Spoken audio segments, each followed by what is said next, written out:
Lady ফেরাউনের কাতারে নিজের নাম লিখিয়ে নিয়েছে। আওয়ামী লীগ এদেশে ইসলাম প্রিয় তৌহিদি জনতার উপরে নির্যাতন চালিয়েছিল।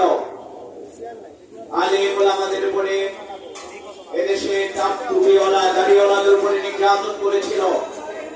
আওয়ামী লীগ কথায় কথায় ইসলামপন্থীদের আলেম ওলামাদেরকে জঙ্গি তকমা দিয়ে তাদের উপরে শাপলা চত্বরে ব্রাশ ফায়ার চালিয়েছিল। আওয়ামী লীগ এদেশের সেনাবাহিনীর ইতিহাসের স্বাধীনতা সার্বভৌমত্বের সবচেয়ে চৌকস আমাদের সেনা অফিসারদেরকে হত্যা করেছিল।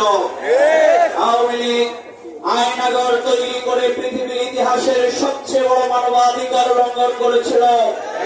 আওয়ামী লীগ পৃথিবীর ইতিহাসের সবচেয়ে 28 অক্টোবর মানুষকে হত্যা করে লাশের উপরে নৃত্য করার মাধ্যমে